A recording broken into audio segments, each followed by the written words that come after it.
नमस्कार, मैं प्रेम प्रकाश शर्मा उत्कर्ष के इस क्लासेज के अंदर आप सब लोगों का हार्दिक स्वागत एवं अभिनंदन करता हूं। प्रिय विद्यार्थियों, आप जो है सब्जेक्ट शुरू कर रहे हैं राजस्थान की कला साहित्य और संस्कृति। और राजस्थान कला साहित्य संस्कृति शुरू करने से पहले आज का इतिहास का दिन बहुत ही महत्वपूर्ण है। 9 मई तारीख है आज, और 9 मई तारीख के दिन अपने राजस्थान के अंदर ऐसे वीर सपूत का जन्म हुआ था जिनका नाम था महाराणा प्रताप। तो महाराणा प्रताप का जन्मोत्सव है, तो उस महाराणा प्रताप के जन्मोत्सव की आप सब लोगों को ढेर सारी हार्दिक शुभकामनाएं। ठीक है, तो अपन बात ज़्यादा करते हैं राजस्थान की कला साहित्य और संस्कृति, और जिसको अपन पढ़ेंगे और एक एक टॉपिक पढ़ेंगे। तो दोस्तों, अपन बात कर रहे हैं आपके जो है जी, गुड मॉर्निंग आप सब लोगों का मेरी ओर से गुड मॉर्निंग। ठीक है जी, हाँ जी। तो अपन जो बात कर रहे हैं वो राजस्थान की कला साहित्य संस्कृति की कर रहे हैं। और जब टॉपिक शुरू करते हैं या कोई सब्जेक्ट पढ़ना शुरू करते हैं तो उससे पहले अपन लोगों को जो है अपना उस सिलेबस के प्रति जो अपना जो सब्जेक्ट है उस सब्जेक्ट के प्रति अपना सिलेबस क्या है वो सिलेबस आपको थोड़ा ध्यान में होना चाहिए। ठीक है ना। तो अगर आपको सिलेबस ध्यान में है तो इसका मतलब सब्जेक्ट आधा आपको याद है, सीधी सी बात है। अगर सब्जेक्ट मतलब सिलेबस ध्यान नहीं है तो इसका मतलब मामला गड़बड़ है। तो पहले अपन जो है आप सब लोगों को गुड मॉर्निंग मेरी ओर से। ठीक है, तो अपन जो बात कर रहे हैं वो कर रहे हैं राजस्थान की कला साहित्य और संस्कृति की। और कला साहित्य संस्कृति के अंदर सर जी बहुत दिन से आया हूँ, गुड मॉर्निंग आप सब लोगों को मेरी ओर से गुड मॉर्निंग जी। ठीक है, हाँ। हम बात कर रहे हैं राजस्थान की कला एवं साहित्य संस्कृति की। ठीक है ना। राजस्थान कला साहित्य एवं संस्कृति इसकी बात कर रहे हैं। और इसकी बात शुरू करने से पहले प्यारे विद्यार्थियों, अपन इसका सिलेबस की चर्चा करेंगे। किसकी चर्चा करेंगे? सिलेबस की चर्चा करेंगे। ठीक है, यानी कि इसका पाठ्यक्रम क्या है उसकी चर्चा की जाएगी। पाठ्यक्रम की चर्चा करेंगे। पाठ्यक्रम बोले तो सिलेबस,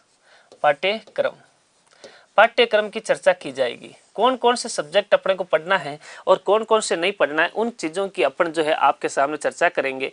तो आप लोग अपनी कॉपी खोल लीजिए और कॉपी खोल करके एक जो है आप मतलब जो है अपना टॉपिक लिख लीजिए। उस टॉपिक के अकॉर्डिंग अपन जो है अगला जो है टॉपिक शुरू करेंगे। ठीक है ना जी। आप सब लोगों को जी, सबसे पहले अपन जिस टॉपिक की शुरुआत करेंगे, चर्चा करेंगे, उस टॉपिक का नाम रहेगा, वो रहेगा राजस्थान के अंदर प्रमुख अपने त्योहार एवं मेले। त्योहार एवं मेले की चर्चा की जाएगी। सबसे पहली बात की चर्चा करेंगे जिसका अपने राजस्थान के अंदर त्योहारों की चर्चा करेंगे। हमारे त्योहारों को लेकर कैसी कहावत चलती है कि सप्ताह में 7 वार होते हैं और 9 त्योहार होते हैं, यानी त्योहारों की तो कोई कमी नहीं है। और वो अभी एक एक अपन जो है क्या करेंगे, पढ़ेंगे। ठीक है, याद रखना इस चीज को। दूसरी बात है राजस्थान के अंदर लोक देवताओं के साथ साथ में अपन चर्चा करेंगे लोक देवियों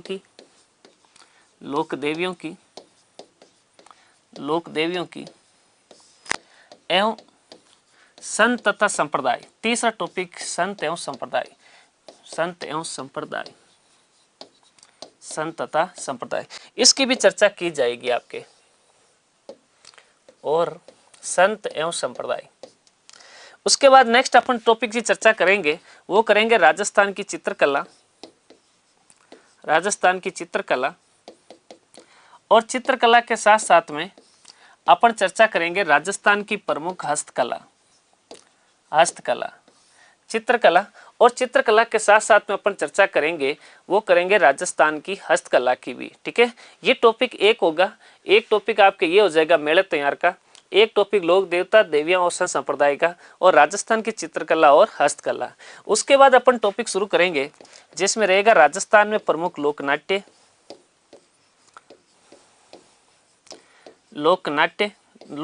का मतलब होता है नाटक। राजस्थान के प्रमुख लोक नृत्य, लोकगीत तथा वाद्य यंत्र, ये 4 टॉपिक आपके जो है और चर्चा की जाएगी इसके अंदर। राजस्थान के प्रमुख लोकनाट्य, लोक नृत्य, लोकगीत और हाँ ठीक है, लोकनाट्य, लोक नृत्य और एक है अपने कौन सा वाद्य यंत्र, ठीक है। उसके बाद अगला अपना टॉपिक करेंगे राजस्थान की स्थापत्य कला। कौन सी कला है? स्थापत्य कला। और स्थापत्य कला के अंदर अपन जिस टॉपिक की चर्चा करेंगे उसके अंदर आपके विभिन्न स्थापत्य कला के जो है मैटर आएंगे। जैसे राजस्थान के अंदर दुर्ग है, राजस्थान में प्रमुख महल है, राजस्थान के अंदर प्रमुख हवेलियां हैं, मंदिर है, बावड़ियां हैं और अपने एक आ जाएगा मस्जिद मकबरे। इनकी चर्चा की जाएगी आपके किसके अंदर? वो अपना रहेगा कौन सा? राजस्थान के प्रमुख स्थापत्य कला के अंदर मेन टॉपिक रहेंगे। उसके बाद अगर अपन चर्चा करें तो अपना जो टॉपिक आएगा वो आएगा राजस्थान के अंदर प्रमुख संस्कार के साथ साथ में रीति रिवाज के साथ साथ के अंदर अपना आएगा अपने प्रथाएं के साथ साथ में आएगा आपके वेशभूषा तथा आभूषण वेशभूषा तथा आभूषण, ये चर्चा की जाएगी। और एक टॉपिक आपके राजस्थान की प्रमुख जनजातियों का होगा, कौन कौन सी जनजातियां उनकी चर्चा की जाएगी। और लास्ट टॉपिक होगा राजस्थानी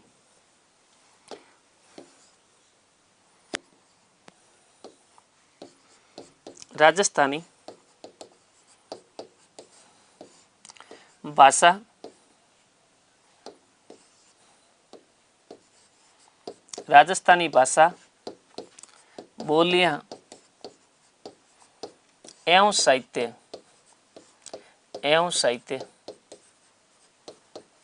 साहित्य ये आपका जो है पूरा का पूरा राजस्थान की जो है कल्चर का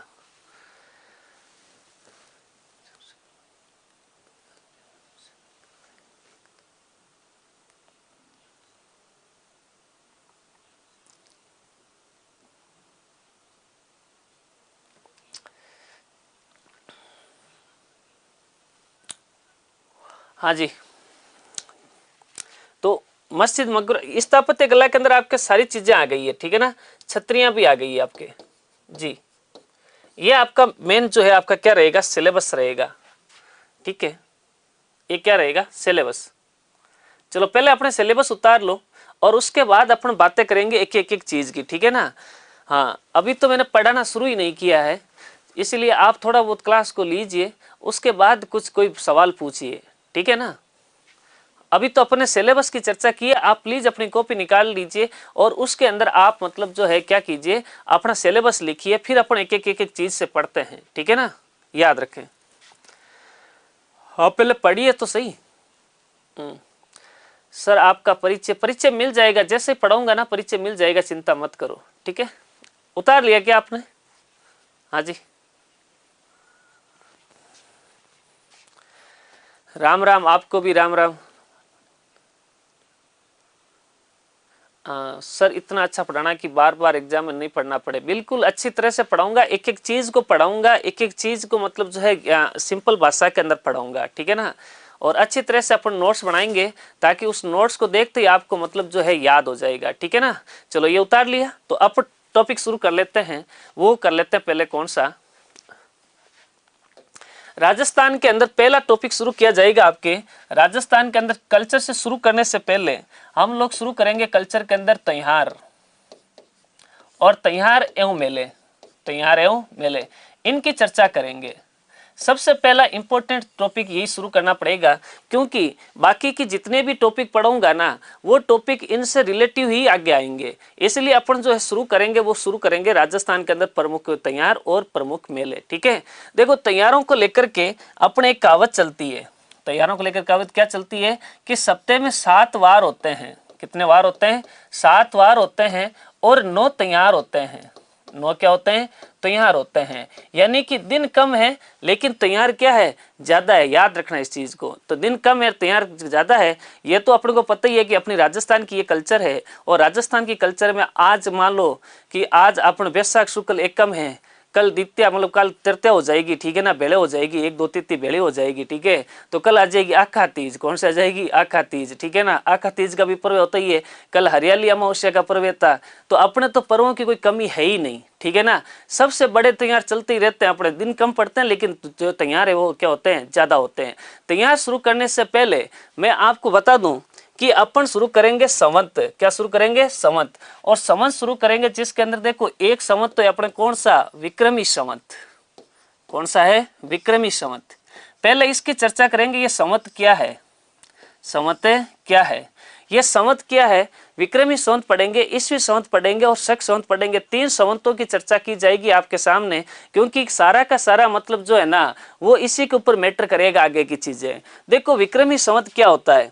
विक्रमी संवत की सबसे पहले हम ध्यान रखना है कि विक्रमी संवत की जो है शुरुआत कब हुई थी, शुरुआत कब हुई थी, विक्रमी संवत की शुरुआत कब हुई थी। तो याद रखना, शुरुआत ऐसा कहा जाता है कि इस संवत की शुरुआत होती है 57 ईसा पूर्व के अंदर। 57 ईसा पूर्व, 57 ईसा पूर्व का मतलब ये होता है कि ऐसा कहा जाता है कि ईसा मसीह का जब जन्म हुआ तो ईसा मसीह के जन्म से 57 साल पहले की बात की जा रही है।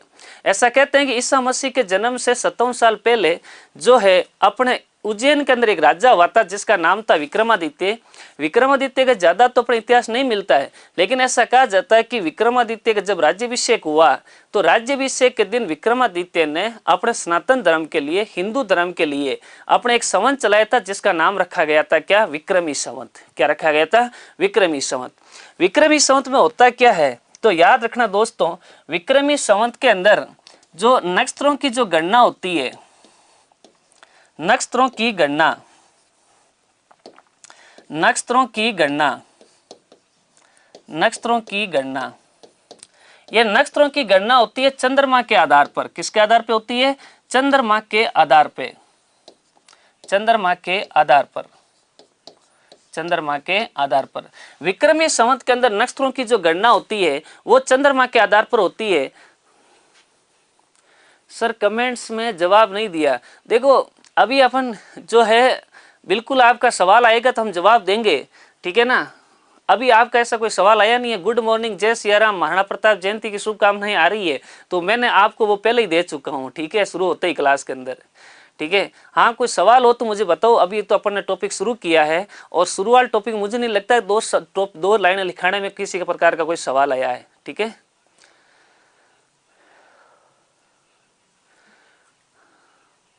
महाराणा प्रताप जयंती की हार्दिक शुभकामनाएं। अरे सर मैंने आपको एक्सेप्ट कर ली है सर।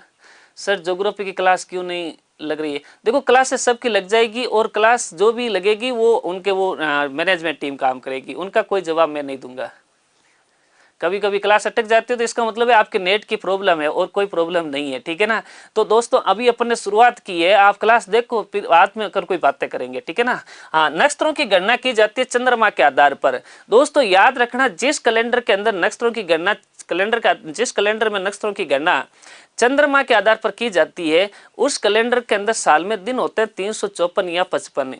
ऐसा क्यों होता है, ऐसा इसीलिए होता है कि हमारा जो चंद्रमा है, ये चंद्रमा का जो पृथ्वी का जो परिभ्रमण काल है वो 29.5 दिन का होता है। कितने दिन का होता है, 29.5 दिन का होता है। और 29.5 दिन का यानी महीना जो है ना पूरा 30 दिन का नहीं हो रहा है, कितने का हो रहा है, 29.5 दिन का। तो 29.5 इंटू 30 12 कर दो, कितने महीने हो गए, 12। तो टोटल अपने कितने दिन हो जाएंगे, 354 या 355 दिन होंगे इसमें, 354 या 55 दिन होंगे। अब बाकी जो भी कैलेंडर होंगे और जिस कैलेंडर में चंद्रमा के आधार पर गणना होगी उस कैलेंडर में साल में दिन कितने होंगे, 354 या 55 होंगे, ठीक है। सर आर्ट एंड कल्चर आप करोगे, मैं ही तो करवा रहा हूँ, कौन करवा रहा है आपको और, ठीक है। हाँ ठीक है, याद रखना भाई। नक्षत्रों की गणना किसके आधार पर होगी, वो होगी आपके चंद्रमा के आधार पे होगी। और साल के चंद्रमा का जो पूरा पृथ्वी का परिभ्रमण काल है वो 29.5 दिन का होता है, यानी 29.5 इंटू 12 करोगे तो 354 या 55 दिन साल के अंदर होंगे। दूसरी बात, विक्रमी जो संवत है, इस विक्रमी संवत का प्रथम महीना टोटल 12 महीने होते हैं और 12 महीनों में अपने जो प्रथम महीना है वो प्रथम महीना है दोस्तों, याद रखना चैत्र मास। कौन सा है, चैत्र मास है।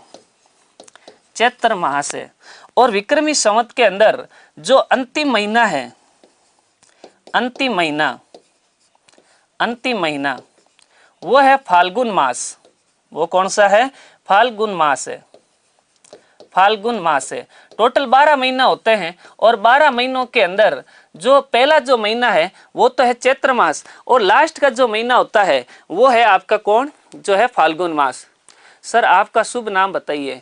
जी सर जल्दी आपको नाम मिल जाएगा। शुभ नाम क्या होता है? शुभ नाम ही है, पढ़ा रहा हूँ, ठीक है। प्रेम प्रकाश शर्मा नाम है मेरा, ठीक है। आ जाएगा परिचय, क्यों चिंता कर रहे हो, ठीक है। विक्रमी संवत। और विक्रमी संवत के जो महीने होते हैं उन विक्रमी संवत के महीनों में 2 पक्ष होते हैं। महीनों में कितने पक्ष होते हैं? 2 पक्ष होते हैं। महीनों में 2 पक्ष होते हैं। 2 पक्ष होते हैं। 2 पक्ष कौन कौन से होते हैं मित्रों? याद रखना, विक्रमी संवत के महीनों में 2 पक्ष होते हैं। एक 15 दिन का पक्ष होगा, अगला 15 दिन का पक्ष होगा। टोटल कितने? 30 दिन होते हैं, तो 15-15 दिन के 2 पक्ष होंगे। एक होगा कृष्ण पक्ष, एक होगा शुक्ल पक्ष। कौन सा होगा? कृष्ण और शुक्ल। कृष्ण और शुक्ल, याद रखना इस चीज को। महीनों में 2 पक्ष होते हैं। एक पक्ष तो होता है अपने कौन सा? कृष्ण पक्ष। और एक होता है कौन सा? शुक्ल पक्ष। अब ये शुक्ल पक्ष और कृष्ण पक्ष कहते क्या है? और सर कला संस्कृति कितने घंटों में कंप्लीट कर लेंगे सर जी? देखो पढ़ रहे हैं, ज़्यादा उनतोड़ कुछ है नहीं और कोशिश करेंगे आपके टाइम पे, ठीक है ना।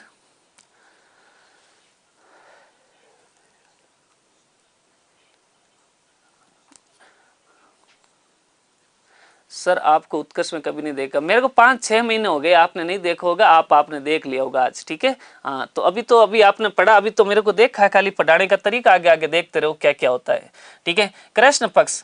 कृष्ण पक्ष जो होता है ना, इस कृष्ण पक्ष का एक नाम आपको और मिलेगा जिसको अपन कहते हैं बदी, और इसका एक नाम मिलेगा जिसका नाम कहते हैं सुदी। कृष्ण पक्ष में एक बद्दी होता है और एक कौन सा होता है? शुद्धि होता है। एक बद्दी होगा और एक कौन सा होगा? शुद्धि होगा। इन दोनों पक्षों में फर्क क्या रहेगा? तो मित्रों याद रखना, कृष्ण पक्ष जो होगा ये पक्ष एक तरह से अशुभ पक्ष होगा, अशुभ पक्ष होगा। और ये जो होगा ये कौन सा होगा? ये शुभ पक्ष होगा। मेरा कहने का मतलब ये है कि कृष्ण पक्ष के अंदर आप मतलब घर के अंदर कोई भी शुभ कार्य नहीं करते हो। करते हैं क्या? नहीं करते हैं। कोई भी कुछ कार्य होते हैं, पंडित जी के पास जाते हैं तो पंडित जी यही कहते हैं कि भाई अभी कृष्ण पक्ष चल रहा है तो शुक्ल पक्ष के अंदर ये काम शुरू करना। इसका मतलब कृष्ण पक्ष कौन सा है? अशुभ है, और शुक्ल पक्ष कौन सा है? शुभ पक्ष है। अब फर्क क्या इन दोनों में? तो फर्क याद रखना दोस्तों, कृष्ण पक्ष में चांद जो होता है ना, ये चांद आपके हमेशा घटता है। चांद क्या करता है? घटता है। चांद घटता है कैसे? भाई पूर्णिमा की रात को चांद जो होता है ना वो पूरा होता है। जैसे कृष्ण पक्ष की एकम आती है और कृष्ण पक्ष की एकम आते ही वो अपने जो है चांद देखना थोड़ा सा मतलब छोटा दिखाई देगा और थोड़ा लेट मतलब जो होगा उदय, ठीक है। दूज आएगी और थोड़ा छोटा होगा और लेट होगा। यूं करते करते जब लास्ट में अमावस्या आएगी तो अमावस्या की रात को अब चंद्रमा दर्शन नहीं देगा, चंद्रमा दर्शन नहीं देगा। यानी कि इसमें चांद क्या करता है? घटता है। और रातें कैसी होती है? रातें अंधेरी होती है। रातें कैसी होती है? अंधेरी होती है। तथा इसका जो अंतिम दिन है, अंतिम दिन, वो अंतिम दिन है अमावस्या। वो कौन सा है? अमावस्या है। अंतिम दिन कौन सा है? अमावस्या। याद रखना इस चीज को। शुक्ल पक्ष के अंदर इसका उल्टा होगा। इसमें क्या होगा? उल्टा होगा। जैसे आज अपने एकम है तो आज शाम को देखना चांद आपको बढ़ता हुआ नजर आएगा, छोटा सा दिखेगा, यानी चांद क्या करेगा? बढ़ता है। और चांद बढ़ता है तो रातें चांदनी होगी। रातें कैसी होगी? चांदनी होगी। रातें क्या होगी? चांदनी। रातें चांदनी होगी। और अंतिम दिन, इसका जो अंतिम दिन होगा वो होगा आपके पूर्णिमा। इसका अंतिम दिन कौन सा होगा? पूर्णिमा होगा। अंतिम दिन क्या होगा? पूर्णिमा होगा। मित्रों याद रखना, विक्रमी जो संवत होता है उस विक्रमी संवत के अंदर नव वर्ष की शुरुआत, विक्रमी संवत में नव वर्ष की शुरुआत, नव वर्ष की शुरुआत, नव वर्ष की शुरुआत जो होती है वो प्रतिवर्ष होती है अपने चैत्र शुक्ल एकम को। चैत्र शुक्ल एकम, चैत्र शुक्ल एकम। हमेशा ध्यान रखना, नव वर्ष का मनाया जाएगा, चैत्र शुक्ल एकम को मनाया जाएगा। मैंने आपको क्या कहा है कि भाई कृष्ण पक्ष पहले आ रहा है, और कृष्ण पक्ष कौन सा है, अशुभ है, और शुक्ल पक्ष कौन सा है, शुभ है। तो अपन न्यू ईयर की शुरुआत किस पक्ष से करेंगे, शुक्ल पक्ष से करेंगे। और किससे करेंगे, एकम से करेंगे। एकम, द्वितीया, तृतीया, चतुर्थी, पंचमी, षष्ठी, सप्तमी, अष्टमी, नवमी, दशमी, एकादशी, द्वादशी, त्रयोदशी, चतुर्दशी और पूर्णिमा। और कृष्ण पक्ष में आएगी क्या, अमावस्या। ठीक है ना। तो इसका मतलब नववर्ष की शुरुआत होती है चैत्र शुक्ल एकम को, याद रखना इस चीज को। दूसरी बात, वर्ष का अंतिम दिन, विक्रमी संवत में वर्ष का अंतिम दिन, अंतिम दिन, अंतिम दिन होता है चैत्र की अमावस्या, चैत्र की अमावस्या, चैत्र की अमावस्या। चैत्र अमावस्या के दिन इनका मतलब जो अपना क्या होगा, ये होगा अपने कौन सा, वर्ष का अंतिम दिन। चलो ठीक है ना। ये अपने यहां तक विक्रमी संवत की चर्चा हुई है, तो यहां तक आप छाप लीजिए। उसके बाद अगले अपनी चर्चा कर रहे हैं दूसरे संवत की, पहले यहां तक छाप लीजिए। आपको दिख रहा होगा, चलो फटाक से छाप लीजिए। यहां तक छाप लिया तो फिर आगे चलते हैं, सब कर लेंगे जी, क्यों चिंता कर रहे हो। एक महीने की कमी को तैयार सही समय कैसे नाप मनाते हैं।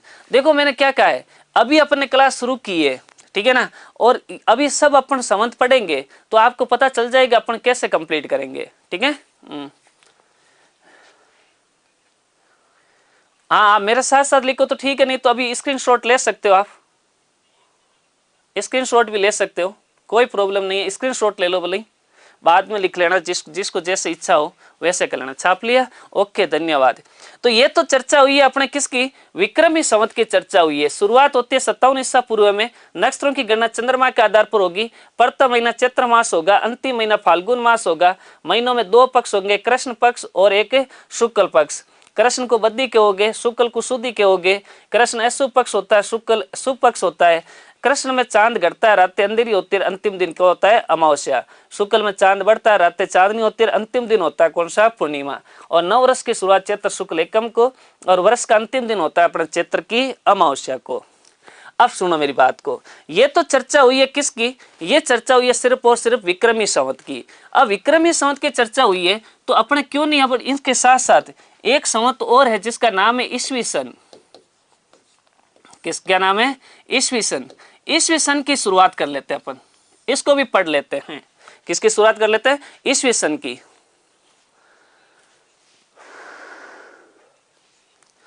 कोई नहीं, अगर स्क्रीनशॉट नहीं होता है तो आप लिख लीजिए, कोई प्रॉब्लम नहीं है, साथ साथ लिख दो भले, ठीक है, या मैं टाइम दे दूंगा आपको। ठीक है, ईस्वी सन चर्चा कर रहे हैं किसकी, ईस्वी सन। ईस्वी सन के बारे में कहा जाता है कि ईसाई धर्म के संस्थापक थे ईसा मसीह, और ईसा मसीह का जन्म होता है 4 BC के अंदर।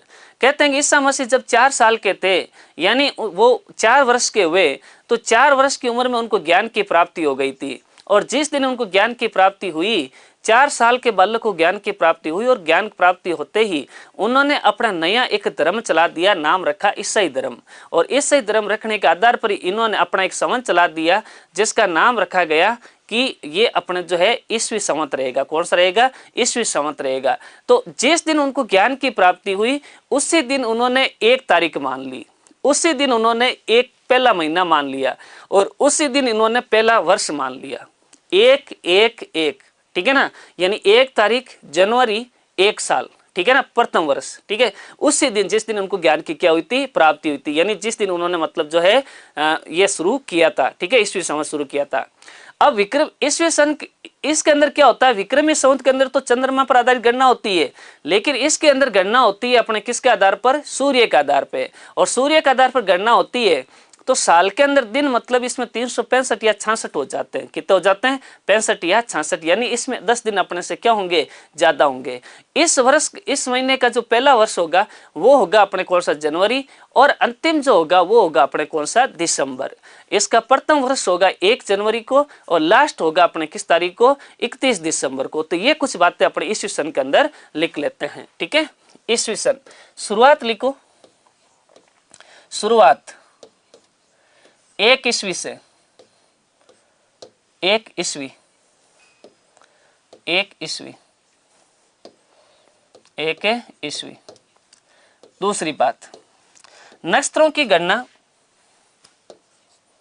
नक्षत्रों की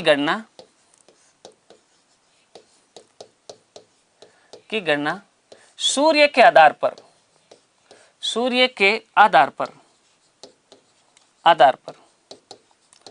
और कॉस्ट में लिख देना, वर्ष में 365 या 366 दिन होते हैं, ये याद रखना भाई, 365 या 366 दिन।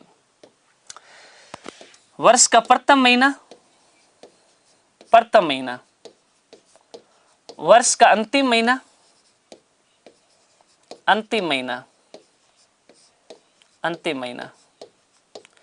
नव वर्ष, वर्ष का अंतिम दिन, वर्ष का अंतिम दिन।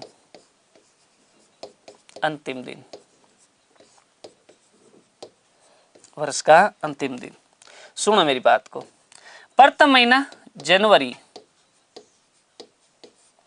अंतिम महीना दिसंबर, हैप्पी न्यू ईयर 1 जनवरी, हैप्पी न्यू ईयर कब होगी? 1 जनवरी।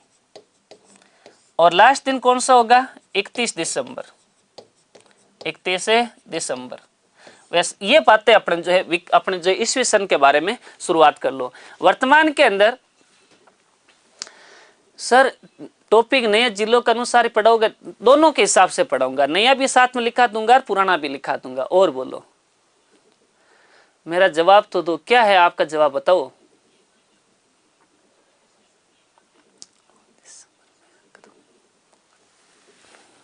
ये फटाक से लिखो, फिर आगे चलते हैं।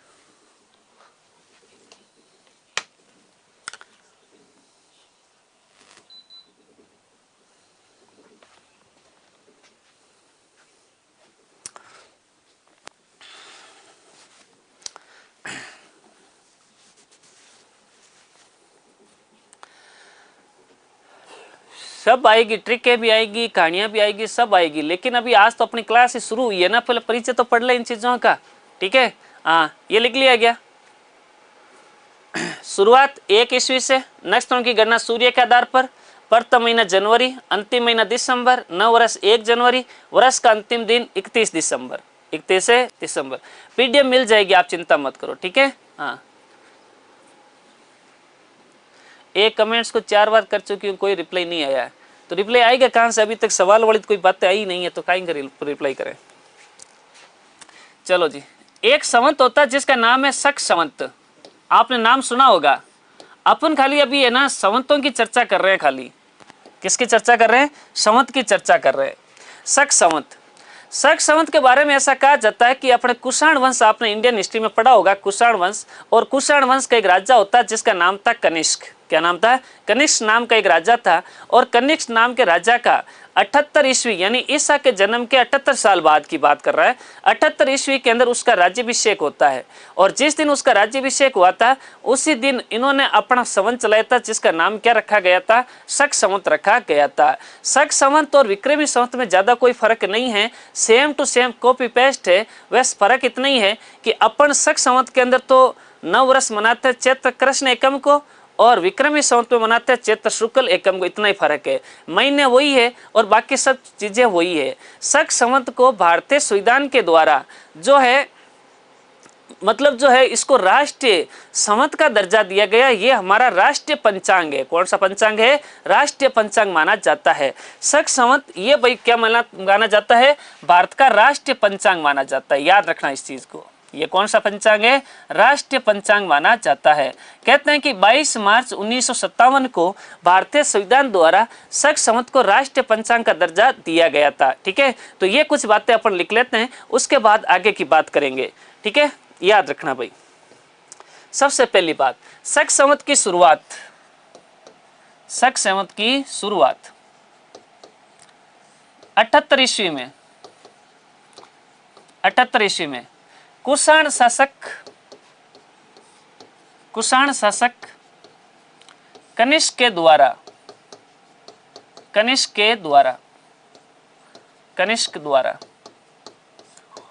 दूसरी बात, शक संवत का प्रथम महीना, प्रथम महीना, शक संवत का अंतिम महीना, अंतिम महीना, प्रथम महीना और अंतिम महीना। प्रथम महीना कौन सा होगा?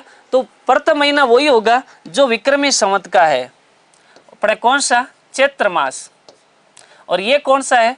फाल्गुन मास, फाल्गुन मास।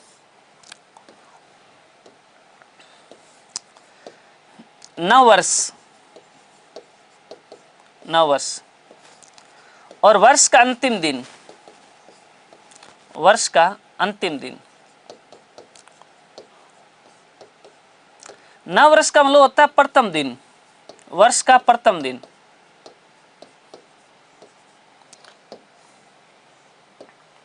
ये होगा चैत्र कृष्ण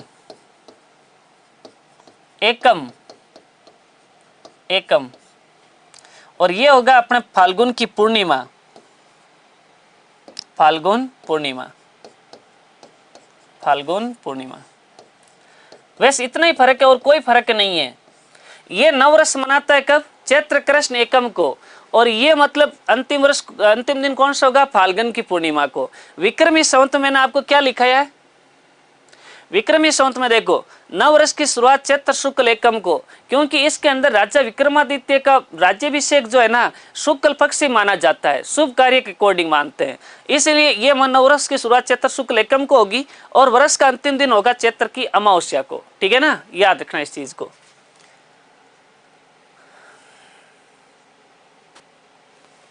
वर्ष का अंतिम दिन होगा कौन सा? फाल्गुन की पूर्णिमा। यहां तक लिखो, फिर मैं एक लाइन लिखाता हूं आपको।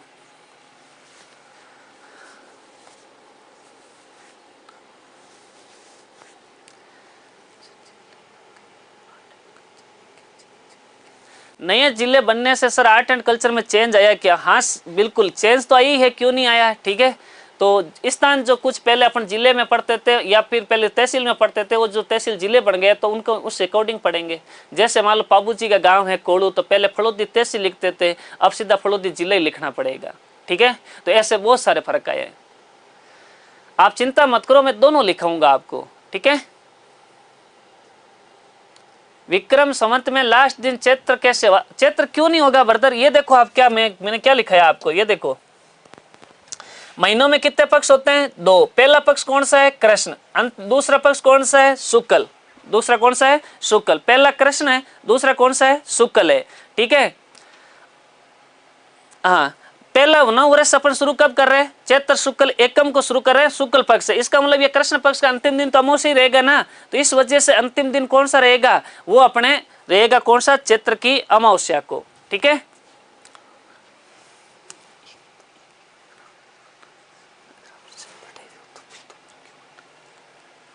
अब सुनो मेरी बात को। नेक्स्ट बात, 22 मार्च तारीख याद रखना दोस्तों। 22 मार्च 1957 को भारतीय संविधान द्वारा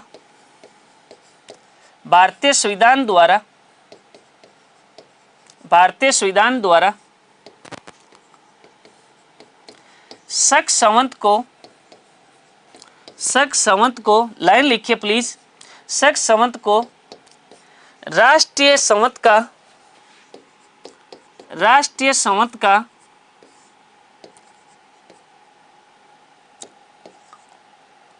या राष्ट्रीय पंचांग का दर्जा दिया गया।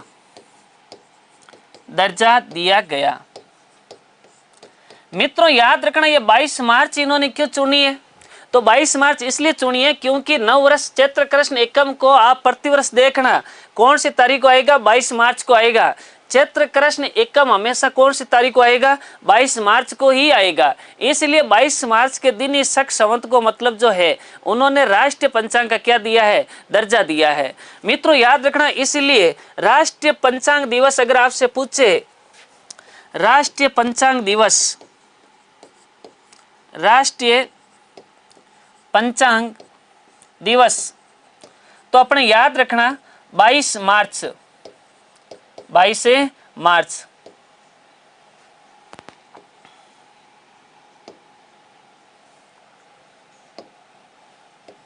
22 मार्च।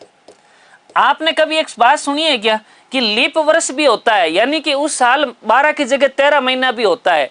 जब 13 महीना होगा तो उस समय इसका जो है राष्ट्रीय पंचांग दिवस आप कब मनाओगे या नव वर्ष कब मनाओगे? तो याद रखना अपने नोट करके एक चीज को, लीप वर्ष में, लीप वर्ष में 21 मार्च को मतलब जो है मनाया जाएगा। कब मनाया जाएगा? 21 मार्च को। 21 मार्च को, 21 मार्च, 21 मार्च। जिस समय मतलब 13 महीने होंगे ना, उस दिन राष्ट्रीय पंचांग जो दिवस है वो कितने तारीख को मनाओगे? 21 मार्च को। और जिस दिन पूरा होगा उस दिन कौन सा होगा? 22 मार्च को। याद रखना जी।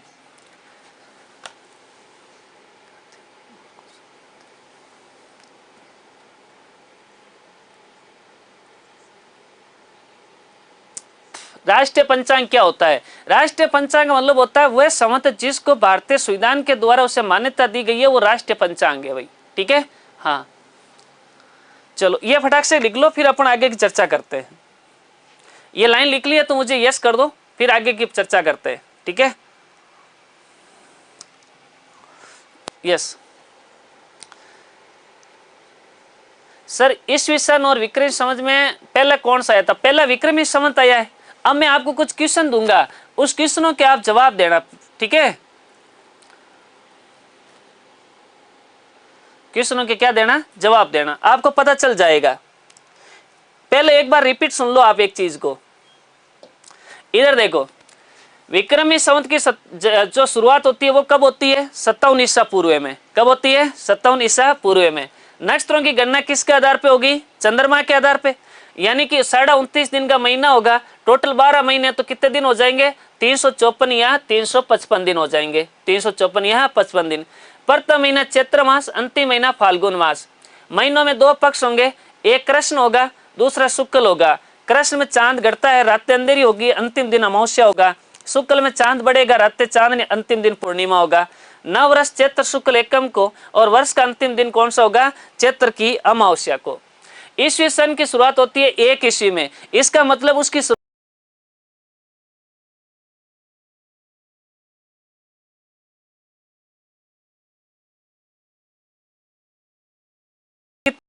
टाइम पहले हुई है? 57 साल पहले हुई है। ये 57 साल बाद शुरू हो रहा है। तो पहला विक्रमी संवत, सेकंड कौन सा है? ईस्वी सन। नक्षत्रों की गणना सूर्य के आधार पे, यानी प्रथम महीना जनवरी और अंतिम महीना दिसंबर। अंतिम महीना कौन सा है? दिसंबर। नव वर्ष 1 जनवरी को, और वर्ष का अंतिम दिन कौन सा होगा? 31 दिसंबर। 78 ईस्वी में कुषाण शासक कनिष्क के द्वारा होता है। और ये हमारा कौन सा पंचांग है? राष्ट्रीय पंचांग है। संविधान के द्वारा इसे मान्यता दी गई है। ठीक है, प्रथम महीना चैत्र है, अंतिम महीना फाल्गुन है। नव वर्ष प्रथम दिन चैत्र कृष्ण एकम को, और वर्ष का अंतिम दिन होगा फाल्गुन की पूर्णिमा को। 22 मार्च 1957 को भारतीय संविधान द्वारा शक संवत को राष्ट्रीय पंचांग का दर्जा दिया गया, और इसलिए राष्ट्रीय पंचांग दिवस जो है वो अपने मनाया जाता है 22 मार्च को। और लीप वर्ष होगा वो होगा आपके कौन सा? 21 मार्च।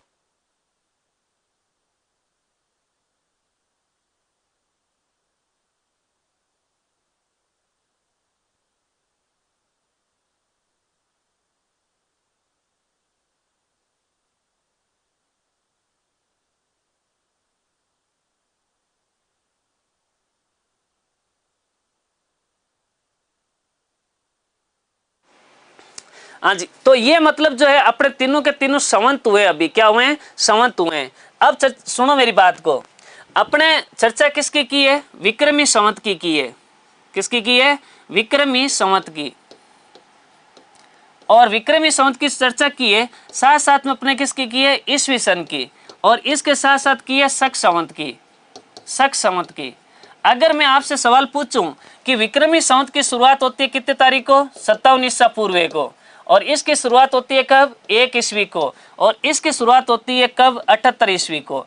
अब आपको ये तो आइडिया हो गया होगा कि भाई जो अपने जो ये जो संवत है, इसके अंदर देखो, ये जो विक्रमी संवत है ये ईस्वी सन से जो है ना 57 साल आगे चलता है, प्लस के अंदर चल रहा है। क्या चल रहा है? प्लस के अंदर, यानी कि ये 2024 मतलब जो है ना, अभी वर्तमान के अंदर ईस्वी सन कौन सा चल रहा है, वो 2024 चल रहा है। कौन सा चल रहा है? 2024। अगर 2024 चल रहा है, इसका मतलब विक्रमी संवत कौन सा चलेगा? विक्रमी संवत कौन सा चलेगा? तो इसमें आप 57 क्या करोगे? ऐड करोगे तो ईस्वी अपने विक्रमी संवत आ जाएगा। ये जो है ना, ये शक संवत चल रहा है माइनस के अंदर। ये किस में चल रहा है? माइनस में। यानी कि 2024 में से 78 गिराओगे तो क्या आएगा? शक संवत आएगा। यानी ईस्वी सन के 78 साल बाद में किसकी शुरुआत हुई है? शक संवत की। तो इसका जो पहला है वो तो चलेगा प्लस में, और माइनस चलेगा कौन से में? शक संवत वाला। ठीक है ना? ये चीज आपके समझ में आई कि नहीं है, ये बताओ मुझे। ये समझ में आ गई कि भाई जो है ना, ईस्वी सन से विक्रमी संवत तो चलेगा किस में? प्लस में। शक संवत चलेगा किस में? माइनस में। क्यों? क्योंकि उसकी शुरुआत क्या हुई है? बाद में हुई है। ठीक है?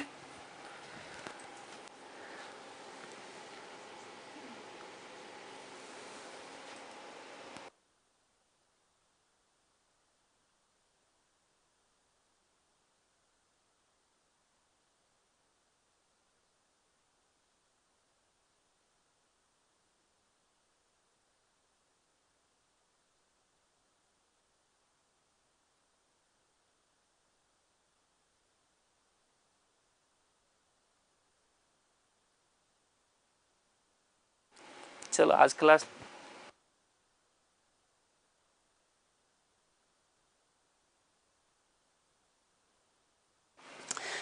ये बात आपके समझ में आ गई ना? अगर ये बात समझ में आ गई, इसका मतलब तीनों वाले कैलेंडर आपके बिल्कुल समझ में आ चुका है। ठीक है ना?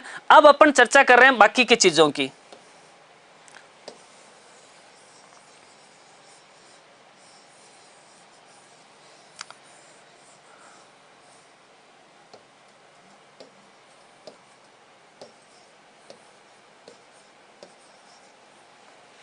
चलो जी, अब आपने अपन जो है ना तैयार शुरू कर रहे हैं, उससे पहले आपने कभी नाम सुना है कि अधिक मास क्या होता है? इस अधिक मास को अपन कहते हैं अधिमास। अधिक मास कह दो, या कह दो अधिमास, या कह दो मल मास।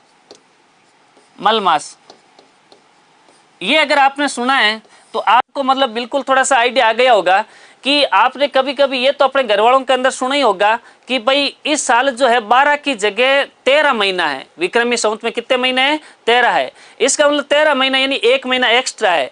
जो एक महीना एक्स्ट्रा होगा ना, वो एक महीना एक्स्ट्रा उसको कहेंगे अधिक मास। क्या कहेंगे? अधिक मास कहेंगे।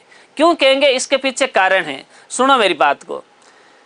विक्रमी संवत के अंदर नक्षत्रों की गणना होती है चंद्रमा के आधार पे, और अंग्रेजी कैलेंडर में गणना होती है सूर्य के आधार पे। यानी विक्रमी संवत के अंदर तो साल में दिन होते हैं 354 55, और अंग्रेजी कैलेंडर यानी ईस्वी सन में होते हैं 365 या 66 दिन। इसका मतलब दोनों में एक साल में 10 दिन का गैप आता है, यानी 10 दिन का अंतर है। यानी विक्रमी संवत के अंदर 10 दिन कम है, ईस्वी सन के अंदर 10 दिन ज्यादा है। सीधी सी बात है। मान लो एक साल विक्रमी संवत के 10 दिन कम हुए, अगले साल और कम हो गए, और अगले साल और कम हो गए, यानी 3 साल में 30 दिन कम हो जाएंगे इस अकॉर्डिंग। और 3 साल में 30 दिन कम हो जाएंगे तो इसका मतलब 1 महीना कम हो जाएगा। कितना हो जाएगा? 1 महीना कम हो जाएगा। ठीक है ना? और 1 महीना कम हो गया, इसका मतलब अपन 1 महीने उनसे क्या आ जाएंगे? पीछे आ जाएंगे, और अंग्रेजी कैलेंडर अपने से आगे चला जाएगा।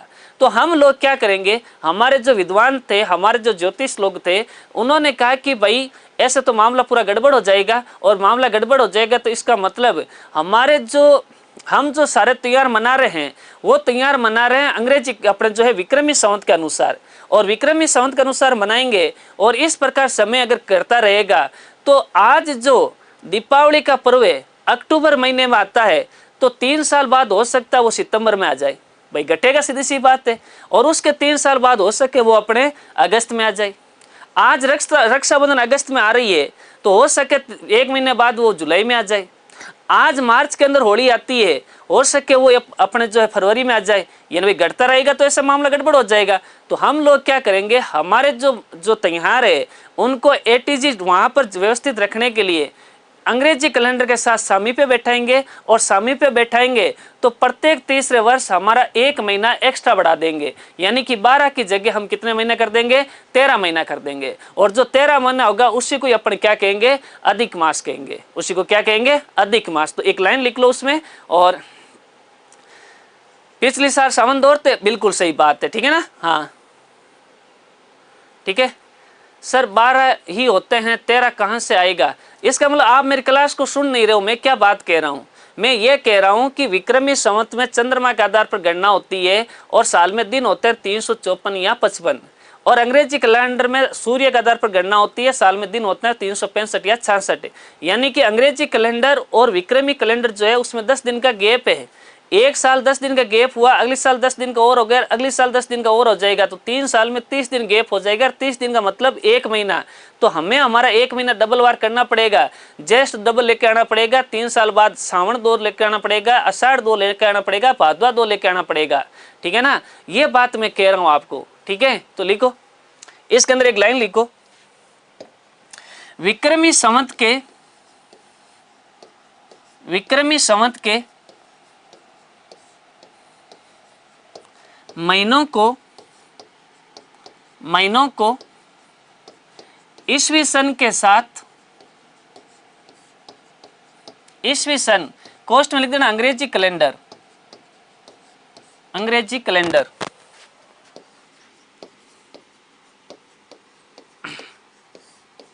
के साथ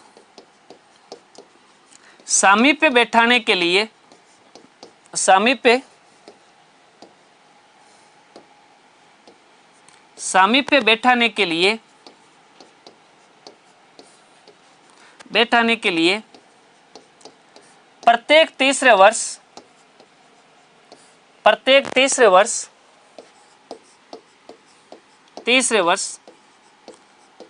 विक्रमी संवत का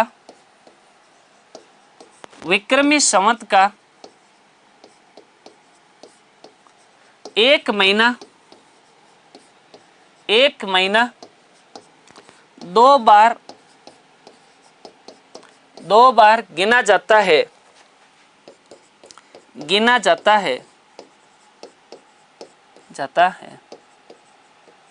याद रखना भाई, ये इसकी परिभाषा होगी। दिक्वास की परिभाषा क्या होगी? सर पढ़ा तो अच्छे रहे हो लेकिन डाउट भी है। क्या डाउट? अभी डाउट कुछ आया ही नहीं है। मैं क्या कह रहा हूँ, मेरी क्लास के अंदर किसी को डाउट आएगा ही नहीं, फालतू के अंदर आप मन में डाउट लेके आओगे। मैं सारी चीजें एक चीज उसके अकॉर्डिंग पढ़ाऊंगा, ना मैं बीच में सिलेबस शुरू करता हूँ, ना कोई पहले वाला बाद में पढ़ाता हूँ। अपन इसीलिए मैंने आपको संवत पढ़ा है, क्योंकि जब लोक देवता पढ़ेंगे तो इसके अंदर कहीं कहीं पर ऐसा आएगा कि इस लोक देवता का जन्म इस विक्रमी संवत में हुआ या ईस्वी में हुआ था, तो फिर आपके अंदर वो सवाल नहीं आएगा कि ईस्वी क्या होता है, विक्रमी क्या होता है। ये मैं पहले लिखा चुका हूँ वो बातें। ठीक है, हाँ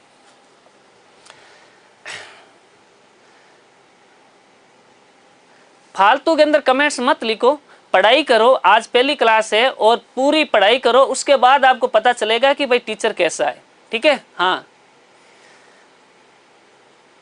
अधिक मास समझ में नहीं आया? अधिक मास का मतलब क्या होता है भाई? 2 बार मैंने बात समझाई है और पूरा वीडियो आपके सामने है। नहीं समझ में आया है तो उस वीडियो को आप एक बार और देखना, मेरी परिभाषा बिल्कुल सटीक मिलेगी और जैसा मैंने पीछे पढ़ाया उसी के अकॉर्डिंग बताया है। इधर देख लो, एक बार मैं और चर्चा कर देता हूं आपके। इधर देखो, ये जो विक्रमी संवत है इसमें नक्षत्रों की गणना किसके आधार पर हो रही है? चंद्रमा के आधार पे। यानी साल में दिन कितने हो रहे हैं? 354 या 355 दिन हो रहे हैं। ये अंग्रेजी कैलेंडर है। नक्षत्रों की गणना किसके आधार पे हो रही है? सूर्य के आधार पे। साल में कितने दिन है? 365 या 366 दिन। यानी कि इन दोनों कैलेंडर के अंदर साल में कितने दिन का गैप आया है? तो 10 या 11 दिन का गैप आया है। इस 10-11 दिन के गैप को कम करने के लिए हम लोग क्या करेंगे, हमारे जो है विक्रमी संवत का जो 1 महीना होगा तीसरे साल कैलेंडर के अंदर, उसको गैप को पूरा करने के लिए 1 महीना हमारा एक्स्ट्रा बढ़ा देंगे। उसको अपन कहेंगे अधिक मास। क्या कहेंगे? अधिक मास कहेंगे। ठीक है, पैनल दिखाएंगे? बिल्कुल दिखाएंगे। ठीक है, हाँ जी चलो। एक साइड के अंदर तो लिखो विक्रमी संवत के महीने, विक्रमी संवत के महीने एक सारणी बनाओ। विक्रमी संवत के महीने एक साइड में लिखो अंग्रेजी महीने यानी ईस्वी सन, ईस्वी सन अंग्रेजी महीने, और एक साइड में लिखो ऋतुएं। कितनी ऋतुएं होती है उनकी चर्चा करेंगे। तो ये एक सारणी बनाइए आप प्लीज। क्योंकि इसका अपन सामीप्य बैठाएंगे। सामीप्य कैसे बैठेगा, ये सारणी बना लीजिए। अपने को पता है कि विक्रमी संवत का पहला महीना होता है चैत्र, दूसरा महीना होता है वैशाख, तीसरा महीना होता है ज्येष्ठ, चौथा महीना होता है आषाढ़, पांचवा है श्रावण, छठा है भाद्रपद,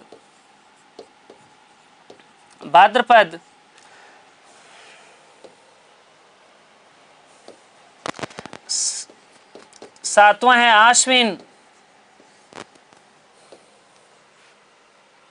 आश्विन,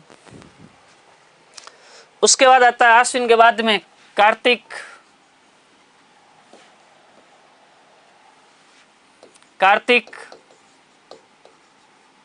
मार्गशीर्ष, पौष, माघ और फाल्गुन। ये 12 महीने जो है वो किसके हैं, विक्रमी संवत के। ये तो आपको पता ही होगा, ठीक है।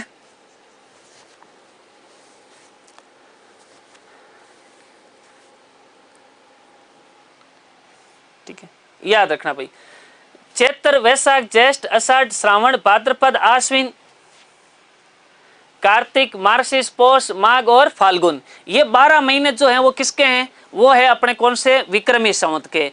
अब विक्रमी संवत के जो 12 महीने हैं वो अंग्रेजी महीने के साथ हमने को सामीप्य बैठाना है। क्या पढ़ना है, सामीप्य। एक बंदा बार बार कमेंट्स लिख रहा है, आपका कमेंट्स हमने देख लिया है, प्लीज आप पढ़ने में ध्यान दीजिए। और जब तक आप नहीं पढ़ोगे तब तक कमेंट्स लिखने में रह जाओगे, ठीक है। हाँ, खाली कमेंट्स मत लिखो, आप पढ़ो पहले सही, और ठीक है ना, किसी का अंधे भक्त मत बनो आप लोग, ठीक है। हाँ, इधर देखो इस चीज को, चैत्र मास। देखो मैंने क्या कहा है कि विक्रमी संवत के अंदर 2 पक्ष होते हैं। कितने पक्ष होते हैं, 2, यानी कृष्ण और शुक्ल। जब इन महीनों के अंदर इसका सामीप्य रहेगा, ये जो रहेगा विक्रमी संवत अंग्रेजी कैलेंडर के साथ रहेगा, तो विक्रमी संवत का एक पक्ष आएगा अंग्रेजी कैलेंडर के इस महीने में और अगला आएगा कैसे, अगले महीने में। जैसे कृष्ण पक्ष है तो विक्रमी संवत का कृष्ण पक्ष में तो आएगा कौन सा, ये आएगा अपने मार्च में। कब आएगा, मार्च में। और शुक्ल पक्ष आएगा किस में, अप्रैल में। शुक्ल पक्ष किस में आएगा, अप्रैल में।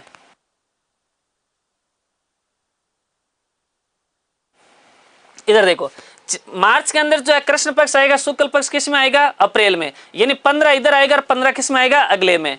वैशाख के अंदर वापस कृष्ण पक्ष के अंदर जो है वो तो आ जाएगा किस में, अप्रैल के अंदर। ये बात समझ में आई आपके। और शुक्ल पक्ष किस में आ जाएगा, मई के अंदर। बात समझ में आई मेरी। कृष्ण पक्ष तो आएगा अप्रैल में, शुक्ल पक्ष किस में आएगा, मई के अंदर। 15 इसमें आएंगे और 15 अगले में आएंगे। ये ध्यान रखना, ये सामने पे बैठा लेना, सारणी जिंदगी भर कभी नहीं भूलोगे, ठीक है। हाँ, ज्येष्ठ के अंदर कृष्ण पक्ष आएगा कब, मई के अंदर। और शुक्ल पक्ष आएगा किस में, जून में। आषाढ़ का कृष्ण पक्ष आएगा जून में और शुक्ल पक्ष आएगा किस में, जुलाई में। श्रावण का कृष्ण पक्ष आएगा जुलाई में और जो शुक्ल पक्ष होगा वो आएगा आपके कौन सा, अगस्त के अंदर। इसलिए हमेशा देखना, रक्षाबंधन हमेशा किस महीने में आएगा, अगस्त के महीने में आएगा, क्योंकि शुक्ल पक्ष किस में आ रहा है, वो आएगा किसमें, अगस्त में। भादवे का कृष्ण पक्ष आ जाएगा अगस्त में, और शुक्ल पक्ष आ जाएगा किसमें, सितंबर में। किसमें आ जाएगा, सितंबर में। और आश्विन का कृष्ण पक्ष आएगा सितंबर में और शुक्ल पक्ष आ जाएगा किसमें, अक्टूबर में। और याद रखना, कार्तिक का कृष्ण पक्ष आ जाएगा अक्टूबर में और शुक्ल पक्ष आ जाएगा किसमें, नवंबर में। कब आ जाएगा, नवंबर में। मार्गशीर्ष का शुक्ल पक्ष आएगा नवंबर में और कृष्ण पक्ष आ जाएगा किसमें, दिसंबर में। पौष का कृष्ण पक्ष आ जाएगा दिसंबर में और शुक्ल पक्ष आ जाएगा किसमें, जनवरी में। किसमें आ जाएगा, जनवरी में। और माघ का कृष्ण पक्ष आ जाएगा जनवरी में और शुक्ल पक्ष आ जाएगा किसमें, फरवरी में। और फाल्गुन का कृष्ण पक्ष आएगा फरवरी में और शुक्ल पक्ष आ जाएगा किसमें, मार्च के अंदर आ जाएगा। किसमें आ जाएगा, मार्च के अंदर आ जाएगा। किसमें आएगा, मार्च में। ठीक है, याद रखना भाई। ये देख लो, चैत्र चैत्र का कृष्ण पक्ष किस में, मार्च में, और शुक्ल पक्ष अप्रैल में। और इधर देखो फाल्गुन का कृष्ण पक्ष फरवरी में, शुक्ल पक्ष मार्च में। यानी कि 15-15 दिन के अंदर जो है कृष्ण इसमें आएगा तो शुक्ल अगले में आएगा, सीधी सी बात है, और कुछ भी प्रॉब्लम नहीं है। ठीक है, अब हम बात करें इनकी ऋतुओं के बारे में कि भाई इनकी कौन कौन सी ऋतुएं होती है। तो अपने जो है ना साल के अंदर 12 महीने हैं और 12 महीनों में 6 ऋतुएं होती है। कितनी ऋतुएं होती है? 6। आपने देखा होगा कि ये जो चैत का महीना है और ये जो फाल्गुन का महीना है, चैत का महीना और फाल्गुन का महीना, ये 2 महीने ऐसे होते हैं जिसके अंदर अपन पतझड़ मौसम कहते हैं। कौन सा मौसम कहते हैं? पतझड़। और पतझड़ जो मौसम होता है उसको अपन कहते हैं बसंत। कौन सी ऋतु होती है? बसंत ऋतु होती है वो। ये देखो बसंत ऋतु कहते हैं इसको। इसको भी क्या कहेंगे? बसंत ऋतु। बसंत ऋतु। अगला जो 2 महीने होंगे वैशाख और अपने ज्येष्ठ, इन 2 महीनों में भयंकर पड़ेगी गर्मी। और ये देख लो आप, अभी वर्तमान में गर्मी शुरू हो गई है। इसका मतलब कौन सी ऋतु है? ये ग्रीष्म ऋतु है जो वैशाख और ज्येष्ठ के अंदर पड़ रही है अभी 8% अपने। और बारिश गर्मी पड़ेगी तो अगले 2 महीनों में हो जाएगी बारिश। यानी कि वो कौन सी ऋतु होगी? वो होगी अपने वर्षा ऋतु। कौन सी ऋतु होगी? वर्षा ऋतु। 2 महीनों में क्या पड़ेगी? भयंकर बारिश पड़ेगी आपके। ठीक है, और अगले 2 महीनों में बारिश पड़ेगी तो मौसम जो होगा इन 2 महीनों में हो जाएगा शरद। कौन सा हो जाएगा? शरद मौसम हो जाएगा। इसका मतलब कौन सी ऋतु होगी? शरद ऋतु होगी। कौन सी ऋतु होगी? शरद हो जाएगी। ठीक है, और शरद ऋतु हो जाएगी तो अगला जो 2 महीना होगा कार्तिक और मार्गशीर्ष, इसमें होगी अपने हेमंत ऋतु। कौन सी ऋतु? हेमंत ऋतु। और हेमंत ऋतु एक ऐसी ऋतु है जिसके अंदर आपको ना ज्यादा गर्मी मिलेगी और ना ज्यादा आपको ठंड मिलेगी। ठीक है, और जनवरी वापस देखना, पौष और माघ, इन 2 महीनों में भयंकर ठंड पड़ती है, इसलिए इसको कहते हैं शिशिर ऋतु। कौन सी ऋतु कहते हैं? शिशिर ऋतु। तो यहाँ पर जो है ना अपना जो है विक्रमी संवत के महीने, अंग्रेजी महीने और ऋतुएं, ये टॉपिक समाप्त होता है यहाँ पे। और कल से शुरू हो जाएगा अपने कौन से तैयार शुरू हो जाएंगे। एक प्रत्येक महीने के अकॉर्डिंग तैयार पढ़ेंगे अपन। ठीक है ना, याद रखना भाई। हाँ, ये छाप लो फटाक से कभी।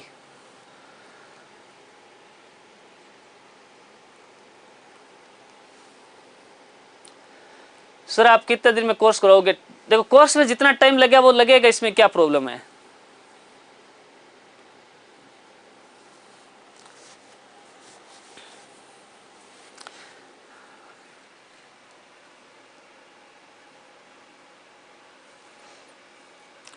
अब ये लिख लो फटाक से। हाँ, शिशिर को शीत कहते हैं, बिल्कुल। ठीक है, ये लिख दो फटाक से। तो यहाँ पर जो है ना ये आपके जो है अपन ने विक्रमी संवत, ईस्वी सन और शक संवत, अधिक मास और महीने, सारी चीजें यहाँ पर कंप्लीट की है। कल तैयार शुरू कर देंगे और तैयारों में महीने के अकॉर्डिंग पढ़ेंगे। विक्रमी संवत के तैयार कौन कौन से वो पढ़ेंगे। और उसके बाद अपन जो है तैयार पढ़ने के बाद अलग अलग धर्म के भी तैयार पढ़ेंगे। टोटल सारी चीजें आएगी, एक एक चीज कंप्लीट होगी आपकी और अच्छी तरह से और अच्छे ढंग से होगी। ठीक है ना, तो आप लोग जितना मैं पढ़ाता हूँ उसको मतलब उस अकॉर्डिंग पढ़ते रहे, आपको सारी चीजें याद हो जाएगी। ठीक है, ओके। तो आज की क्लास अपन यही समाप्त करेंगे। बाकी जो है अपन कल की क्लास में करेंगे। तब तक के लिए जय हिंद, जय भारत।